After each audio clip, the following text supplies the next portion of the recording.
ये कहानी एक कोटा के प्रोफेसर की सच्ची कहानी से इंस्पायर्ड है। 2011 में विनीत को फाइनली उसकी ड्रीम जॉब मिल गई थी। उसे कोटा के एक फेमस इंस्टीट्यूट में एक टीचिंग फैकल्टी का रोल मिला था। वो अपना जॉब का ऑफर लेटर मिलते ही कुछ दिनों में कोटा पहुंच गया था। मगर दिक्कत की बात यह थी कि उसे रहने के लिए कहीं पे भी कोई फ्लैट नहीं मिल रहा था। क्योंकि वो एक बैचलर था, इसलिए ज्यादातर लोग उसे फ्लैट देने में कतरा रहे थे। 4 दिन हो गए थे, पर विनीत को फ्लैट ही नहीं मिल पा रहा था। लेकिन आखिरकार एक ब्रोकर की हेल्प से उसे एक फ्लैट मिल गया। पर एक अजीब बात यह थी कि जहां उसे दूसरे फ्लैट्स में अपने बैचलर होने की वजह से इतनी दिक्कत हो रही थी, वहीं ये फ्लैट उसे आसानी से मिल गया था। मगर ज्यादा ना सोचते हुए विनीत ने वो फ्लैट ले लिया। शुरुआत के कुछ दिन बहुत ही अच्छे बीते। विनीत कोटा के लोगों से घुल मिल रहा था और अपना काम बहुत एक्साइटमेंट से कर रहा था। रोज की तरह विनीत अपने लेक्चर्स खत्म करके घर पहुंचा और थकान होने की वजह से वो सीधा सोने चला गया। लेकिन उस रात कुछ ऐसा हुआ जो कोई सोच भी नहीं सकता था। विनीत जब सो रहा था तो उसे अचानक ऐसा लगा कि कोई काला साया उसके ऊपर चढ़कर बैठ गया है। विनीत को ऐसा लग रहा था कि उस साए का चेहरा विनीत के चेहरे के बेहद करीब था। इतना करीब कि विनीत को उसकी सांसें भी अपने चेहरे पर महसूस हो रही थीं। विनीत की बेचैनी बढ़ने लगी और अचानक वो हड़बड़ा कर उठ गया। विनीत ने उस कमरे की लाइट जलाई, मगर उस कमरे में विनीत के अलावा और कोई भी नहीं था। खिड़कियां खुली हुई थीं और हवा चलने की वजह से कमरे के पर्दे भी तेजी से हिल रहे थे। उस कमरे में एक अजीब सी ठंडक थी, लेकिन विनीत घबराहट के मारे पसीने में तर खड़ा था। उसे लगा कि शायद उसने कोई बुरा सपना देखा है। उसने घड़ी में टाइम देखा तो रात के 2:30 बज रहे थे और अब विनीत की आंखों में नींद का कोई नामो निशान नहीं था। नींद ना आने की वजह से वो अपने स्टडी टेबल पर बैठकर एक किताब पढ़ने लगा और अपनी कल की क्लास के लिए तैयारी करने लगा। लेकिन कुछ ही देर बाद उसे फील हुआ कि जैसे कोई काला साया उसके पीछे मंडरा रहा हो। विनीत ने मुड़कर देखा, मगर वहां कोई नहीं था। रात भर हल्की हल्की आहटों के चलते वो बार बार कुछ देर में पलटकर देखता रहा, मगर वहां कोई भी नहीं होता।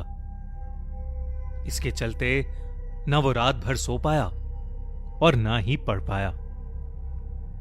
विनीत की अगली रातें भी कुछ ऐसे ही बीती। वो बीच रात फिर वही सपना देखता और उठ जाता और फिर पूरी रात घबराहट में बिता देता। उसे लगने लगा कि शायद वो थोड़ा पागल हो रहा है। एक रात जब विनीत घर आया तो उसने देखा कि उसकी सारी किताबें उसके बुकशेल्फ से गिरी पड़ी थीं और उसके नोट्स पर इंक फैली हुई थी। विनीत ये देखकर डर गया।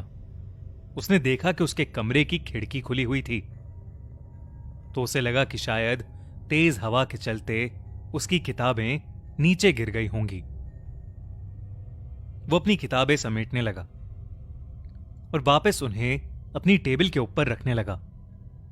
लेकिन तभी विनीत को फिर से ऐसा लगा कि कोई काला साया उसके पीछे मंडरा रहा है। जब वो पीछे मुड़ा तो उसके होश उड़ गए। उसने देखा कि एक 16-17 साल की लड़की उसके कमरे के दरवाजे पर खड़ी हुई है और उसे घूर कर देखे जा रही है। उस लड़की के बाल बिखरे हुए थे, आंखों के नीचे बड़े बड़े काले गड्ढे थे और कपड़ों पर धूल जमी थी। उसकी गर्दन पर एक बहुत ही भयानक चोट का निशान था। अचानक उस लड़की ने अपनी गर्दन टेढ़ी की और वो विनीत को देखकर मुस्कुराने लगी।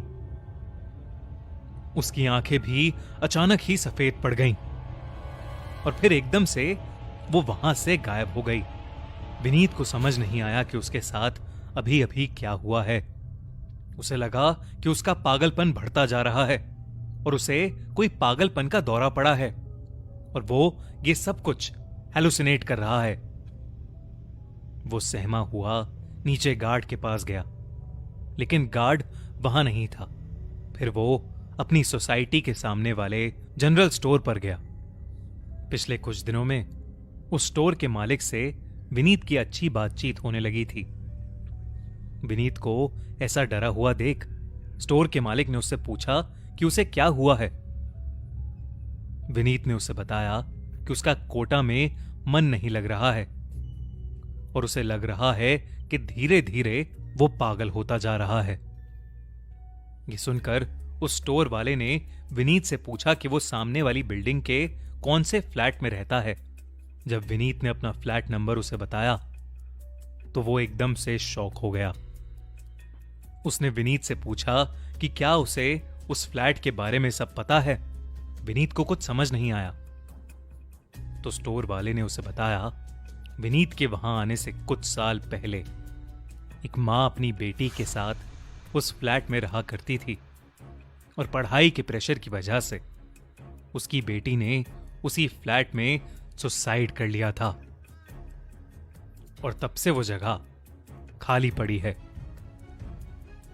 जब विनीत ने ये किस्सा सुना तो उसका दिल ये सब सुनकर जोरों से धड़कने लगा।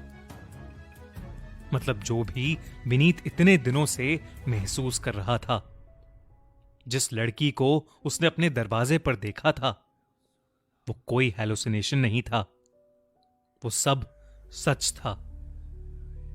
विनीत मानो ये सब सोचकर कांप रहा था, लेकिन उस रात फिर से उसे उसी घर में वापस जाना था। वो किसी तरह रात काटने के लिए उस घर में वापस चला गया और अपने कमरे में भगवान की फोटोज रख लीं। उसने सोच लिया कि वो सुबह होते ही उस घर से अपना सामान लेकर कहीं और चला जाएगा और यही सोचकर वो नींद की गोली खाकर सो गया। लेकिन अचानक पंखे से कुछ अजीब सी आवाज आने लगी, जिसकी वजह से विनीत की नींद टूट गई।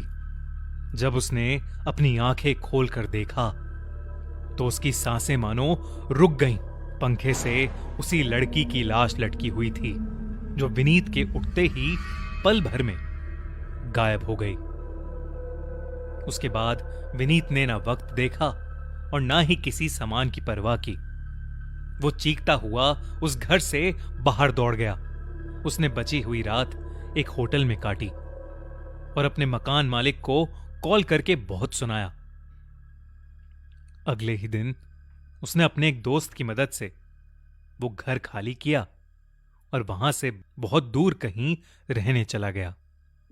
गाइस, कैसी लगी आपको ये कहानी? कहते हैं कोटा एक फैक्ट्री है जहां बच्चे पढ़ने आते हैं और उन पर तरह तरह के प्रेशर्स होते हैं। लेकिन सिर्फ कोटा में नहीं, हर जगह हमको लाइफ में कई प्रेशर्स का सामना करना पड़ता है। कभी हमें सक्सेस मिलती है तो कभी हम फेल भी होते हैं। लेकिन जब हम फेल होते हैं तो हमारे पास हमेशा दो रास्ते होते हैं। या तो हम उन फेलियर्स के बारे में सोच सोच के परेशान होते रहें, या हम अपने फेलियर्स से कुछ सीखें और आगे बढ़ें। चॉइस हमेशा हमारे पास होती है।